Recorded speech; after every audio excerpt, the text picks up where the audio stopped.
Confuse state हो जाती हो या फिर आपने कुछ सुना तो फिर आपको वो याद ना रहता हो और थोड़ा समय लग जाता है याद करने में कि ओह ये तो आज मुझे घर जाना है अभी या मुझे भोजन के लिए जाना है।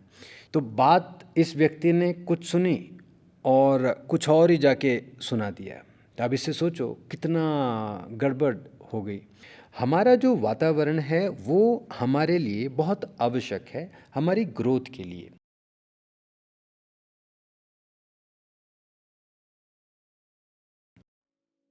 प्रणाम। आपके लिए और आपके सभी प्रियों के लिए बहुत प्रार्थना है। आज हम अभ्यास करेंगे एक बड़ी विशेष समस्या के लिए।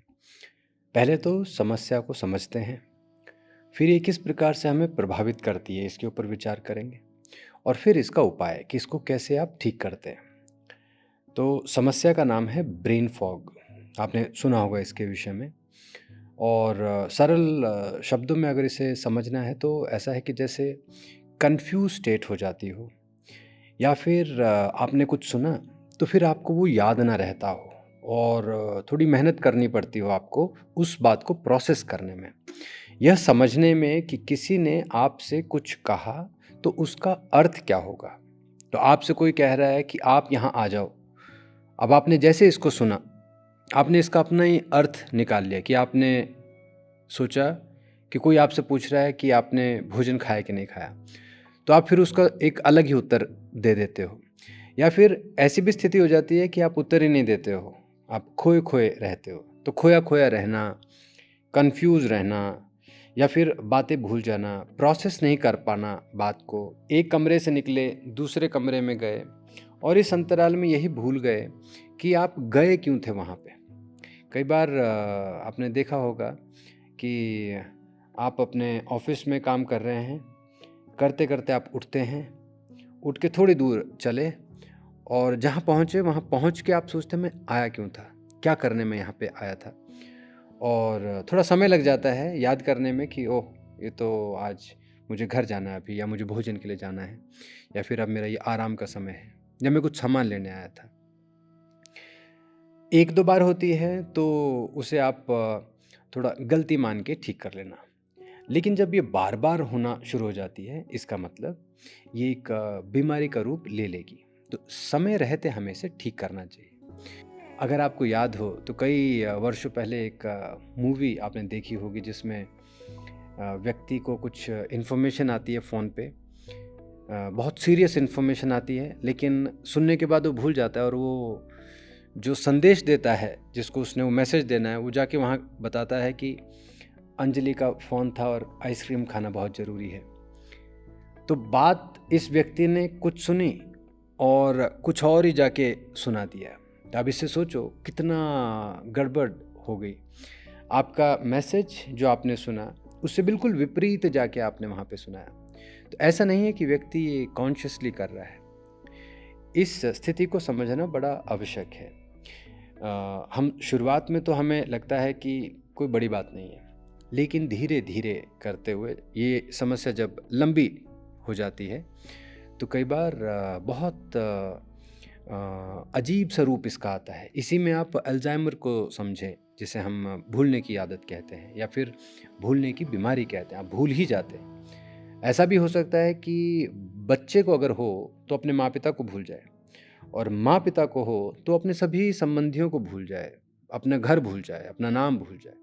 तो फिर आप सोचो जीवन ही बदल जाता है। आप ही की माँ यदि आपको ना पहचाने तो सोचो कैसी स्थिति होगी। चलो ये तो बहुत बड़ी समस्या है अल्ज़ाइमर की।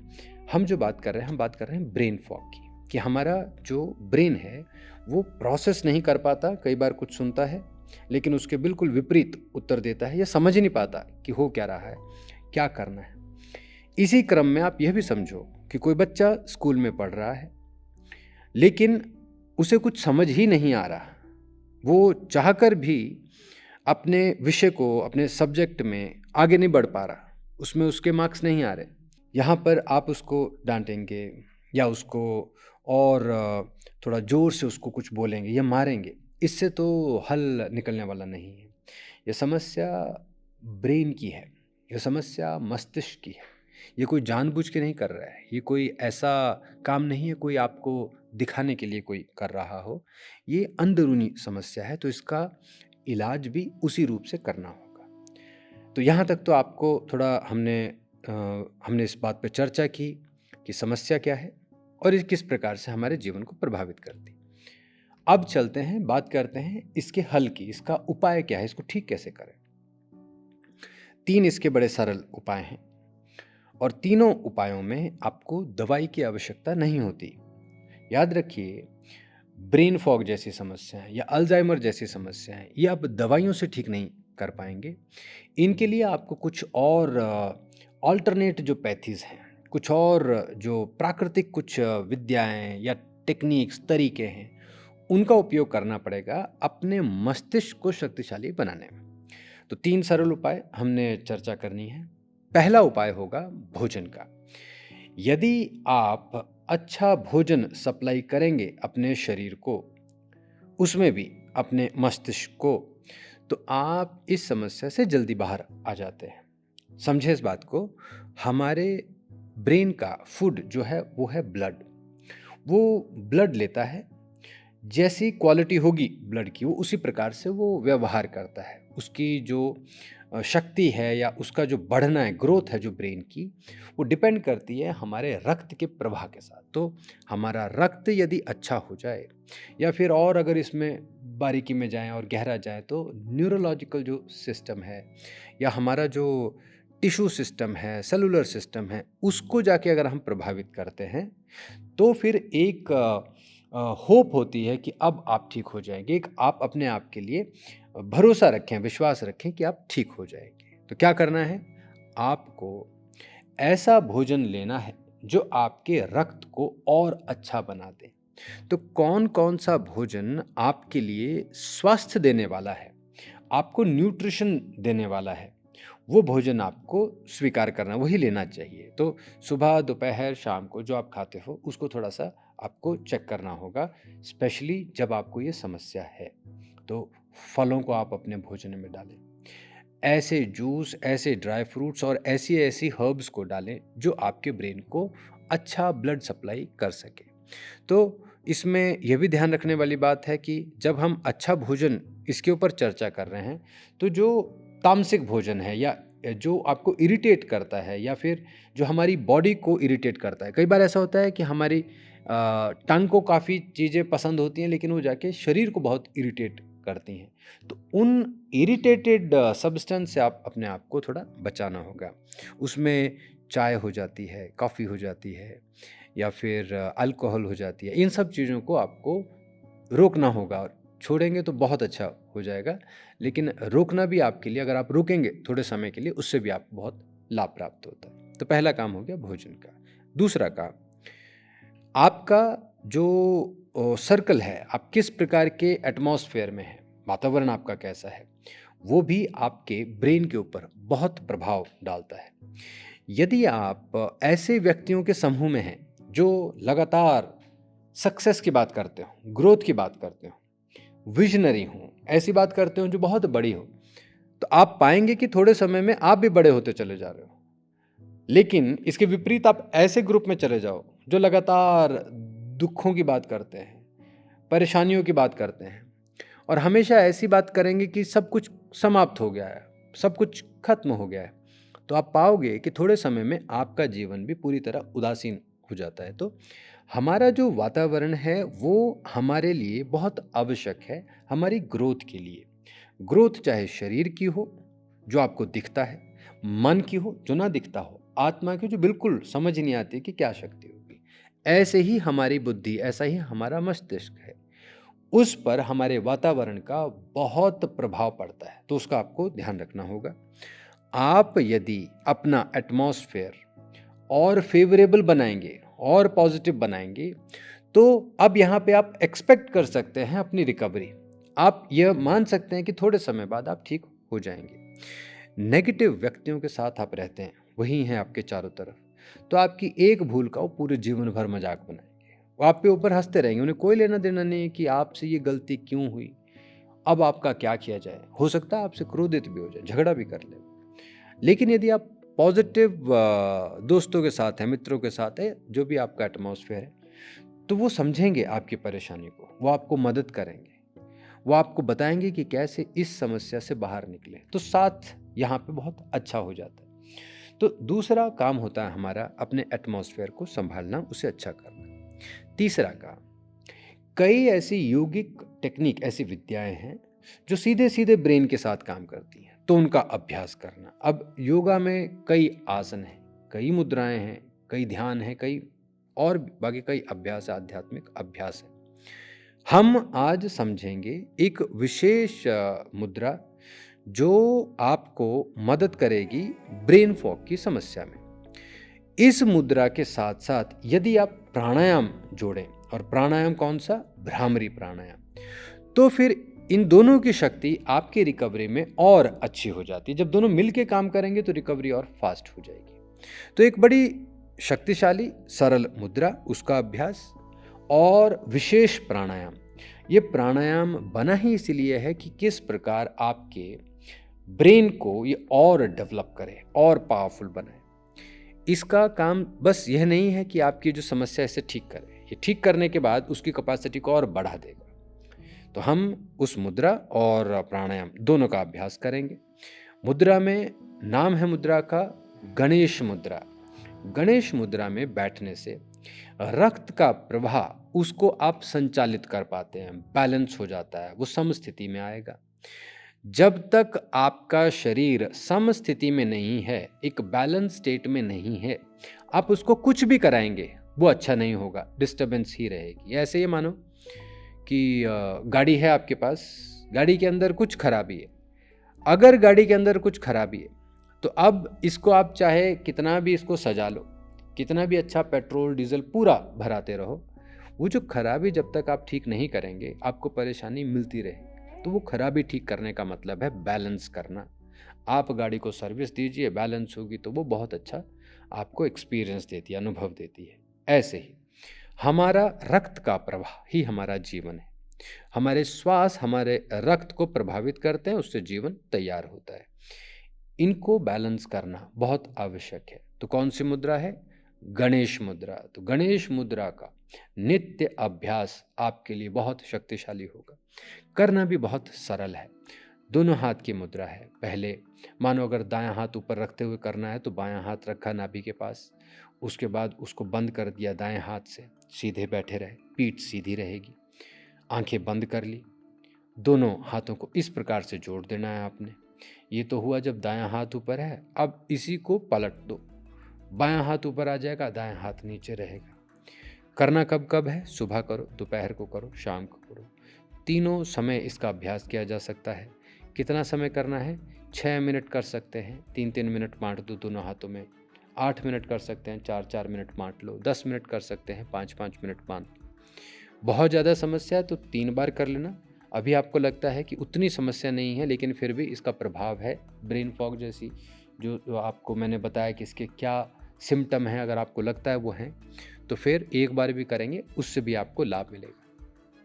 अब चलते हैं भ्रामरी की तरफ। तो ये तो हो गया, पहला हमने सीख लिया, मुद्रा सीख ली। मुद्रा का नाम था गणेश मुद्रा, सुबह दोपहर शाम की, और समय भी मैंने बताया आपको। फिर यह भी ध्यान रखना है कि इस मुद्रा को करते समय बाकी काम नहीं करने। ऐसा नहीं कि 2 मिनट की फिर मोबाइल के साथ लग गए, वो सब नहीं करना है। शांत बैठ के बड़े अच्छे मन से एक प्रैक्टिस की तरह, जैसे रनिंग के लिए जाते हो आप, जिम के लिए जाते हो, या कोई भी अपनी प्रैक्टिस करते हो, उसी तरह की वैल्यू, उसी प्रकार का रिस्पेक्ट आपको देना पड़ता है इन अल्टरनेट प्रैक्टिसेस को, क्योंकि दिखने में बड़ी ईजी होती हैं।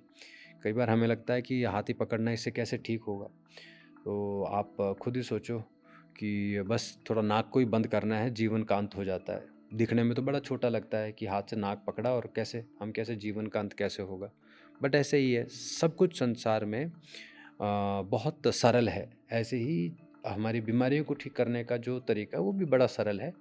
पता नहीं चला हमें और हमने इसको कॉम्प्लिकेटेड बना दी। चलो आगे बढ़ते हैं। अब हम बात कर रहे हैं एक बड़े शक्तिशाली प्राणायाम अभ्यास की। आपने पहले भी इसको सीखा, समझा और किया है। दूसरा अभ्यास हम सीखेंगे भ्रामरी प्राणायाम का। भ्रामरी प्राणायाम में जो बहुत विशेष आपको बात याद रखनी वो है कि उंगलियों को किस प्रकार से आप अपने चेहरे पर रखते हैं। अब कइयों को तो आदत है आँख ही बंद कर देते हैं, कई चेहरे पूरे ढक देते हैं। आपने इसका विज्ञान समझना है कि उँगलियों से किस प्रकार आप अपने चेहरे पर उन नाड़ियों को स्पंदित करते हैं या दबाते हैं, जिनसे कि आपको इसका लाभ मिलना है। तो इस बात का ध्यान रखना है कि दाएँ हाथ जब आप दाएँ चेहरे पर रख रहे हो, दाईं तरफ रख रहे हो चेहरे पे, तो उससे हम सूर्य नाड़ी या उससे संबंधित जो नाड़ियाँ हैं, उनके ऊपर प्रेशर डाल रहे हैं और बाएँ हाथ से बाएँ चेहरे पर उन नाड़ियों पर जो उस तरह से हमारे लिए प्रभावित करती हैं, हमारे शरीर को प्रभावित करती हैं। तो बायाँ तरफ आप चंद्रमा को समझ लो, दाएँ तरफ को आप सूर्य समझ लीजिए। तो कैसे करेंगे? सबसे पहले छोटी उँगली उसको रखना है नाक के बिल्कुल कॉर्नर में और यहाँ पे इसको दबाना है, रखना नहीं है, बस दबाना है। सांस लो अंदर, देखो कितना अच्छा इनहेल एक्सहेल होगा, इम्प्रूव होता है इससे। फिर दूसरा, बीच की उँगली का काम ज़्यादा है, वो आँखों के एंड में उसको प्रेशर देती है और जो रिंग फिंगर है आपकी, वो फिर रहेगी इसके साथ में, प्रेशर नहीं देती है, बस साथ में रहती है वहाँ पे। फिर आप आओ अपनी इंडेक्स फिंगर पर, ये आपकी भौहें जो आपकी आईब्रोज़ हैं, उनके एंड में जाके वहाँ प्रेशर देती है। अंगूठों का काम है कान को बाहर से बंद करना। तो इस प्रकार से वो आपका भ्रामरी प्राणायाम। अब देखो इसमें श्वास लेना है, श्वास लिया आपने और इसकी ध्वनि सुने अब।